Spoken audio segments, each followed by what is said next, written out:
Hi guys, so once again I am not put together. Seems to be a common pattern, which does not reflect my normal look, but oh well. I should be in bed by now, but I'm not because I'm having the Sunday blues or something, I guess. Hashtag teacher life.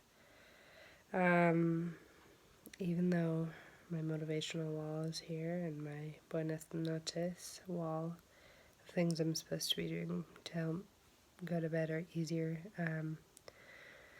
They're right above me, but sometimes it's still hard to follow that. So I thought I would make a short video about a couple thoughts before I go to bed. One, to continue follow up on the insect thing. It's summer here in Chile, the opposite, right, of the northern hemisphere. And so all the bugs are coming out. We have lots of bugs in the house, like I said, but we also have rincones, which are the brown recluse spiders, right? Same thing in Michigan. They are creepy looking and they are very poisonous. And I've never been bitten by one. Touch wood, knock on wood.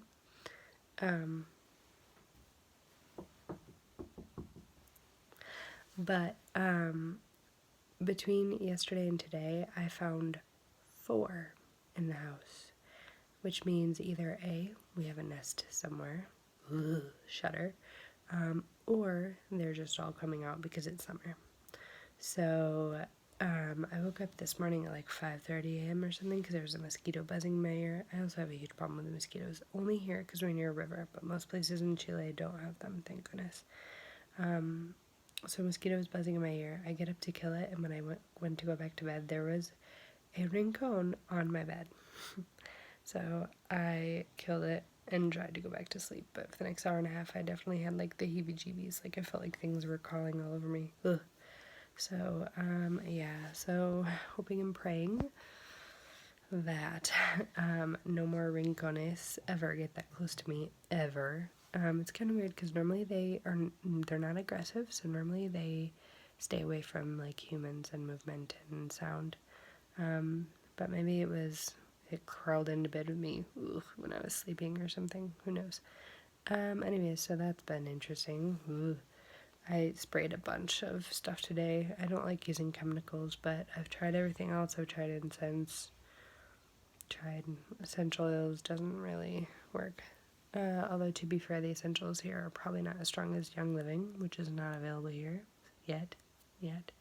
But still, didn't really work. So I just try and spray the chemicals and not breathe them in, go to a different room or outside or something and come back later. But so hopefully that helps, especially while I'm sleeping. The other thing I wanted to talk about is my new goals. So I have mentioned this before. I think that teaching is not a sustainable career for me because it wears me out more. I really enjoy it. I really, really do. And I especially enjoy teaching for the company I'm teaching for now because I really enjoy like their methodology and everything. And it's a B Corp, like I mentioned before, which is super cool. But it wears me out. Even more so here in Valle than it did in Santiago. And even when I was in Nicaragua last year too, it was very exhausting for me. And I just have realized that like it's definitely not a sustainable career for me.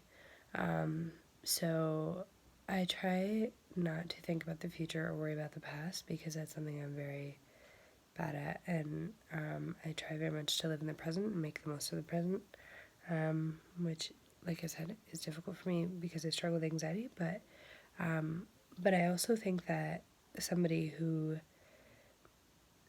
I also think that it's important to make choices in your present that to think about your future.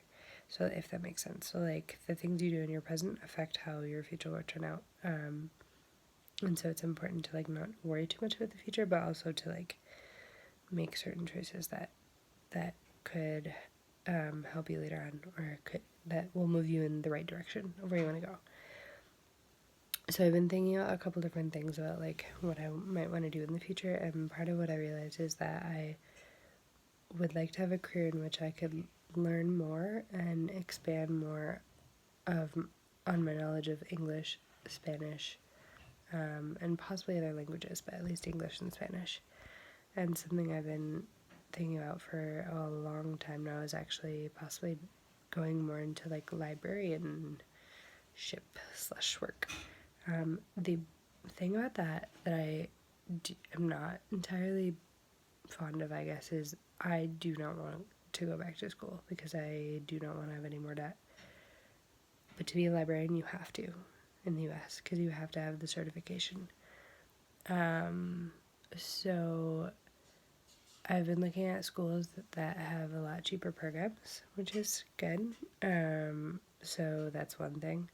But I've also been finding like dual masters where you can study library science and study like Hispanophone languages or translation or, things like that, because you can be like a librarian like in a school or university or like a public library, but you can also do things like archiving and cataloging and things like that, which sounds really, really cool. So that's something I've been thinking about recently. But regardless, whether or not I go into that or not, I noticed that a lot of those positions or those programs with the dual languages, they look for people who are fluent in English and Spanish, or in my case Spanish, because that's the branch of languages I would be interested in, but also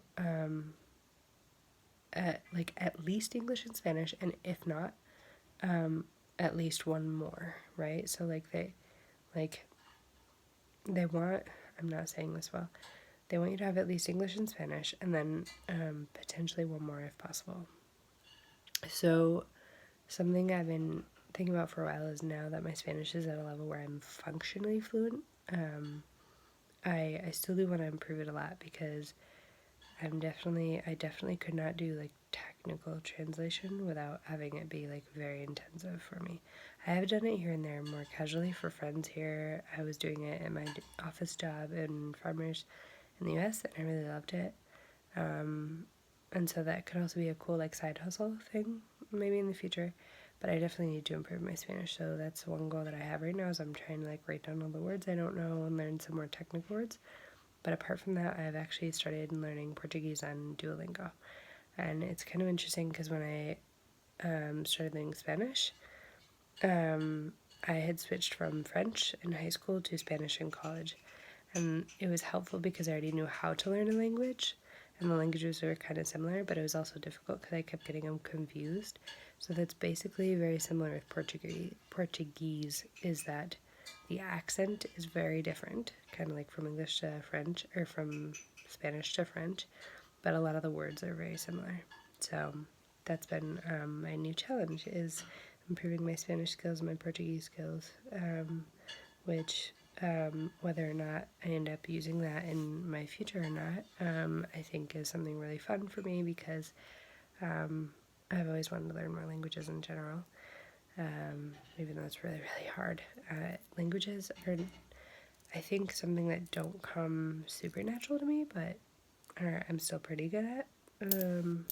So yeah, so we'll see. But anyways, so that's my new goal right now, is to improve my Spanish, to continue learning more about English, obviously, as an English teacher, and to start learning Portuguese. So I'm going hard on that.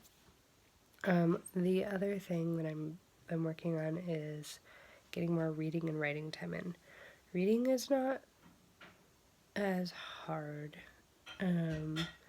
because it requires less effort, and I'm also, like, I've always been a huge book lover, so I'm rereading the Harry Potter books in English first, and then I'm going to read them in Spanish.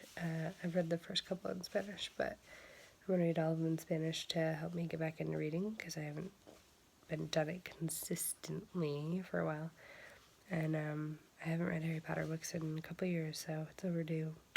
But yeah, so I'm doing that, but I'm also trying to write. The last time, I don't even remember the last time I was writing consistently. I've definitely lost a lot of my abilities, but I know that I can get them back, obviously, as long as I get back into the practice. So I'm trying to do that now. I'm not doing NaNoWriMo. That would be a little intense for me. But I'm trying to like use the idea of NaNoWriMo to like write at least something little every day.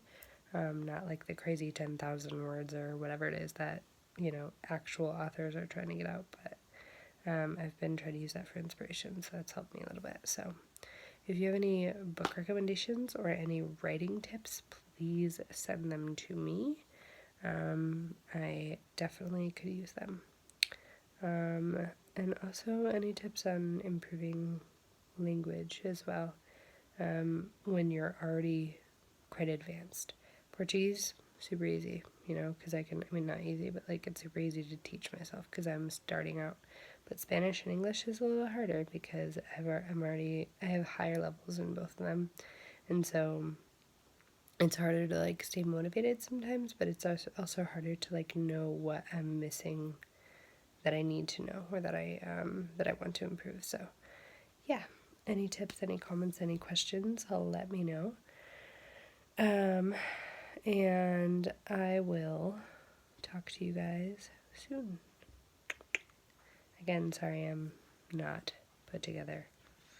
I'm gonna try and make the next video when I actually am looking normal with my contacts and like, not bumming around. So yeah. Also, if you guys have any more ideas on how to do a motivation wall, let me know, because I'm looking to revamp mine a little bit. I realized I taped all these up and then now I have to move back to Santiago, so I have to take all this down. And I'm wondering if maybe I should have like bought like a big poster that I can roll up and put all those on maybe or something, but I don't know. But yeah, so if you guys have any other ideas for motivation wall or anything, let me know as well. Cool. Thanks guys. Talk soon. Bye. Love you.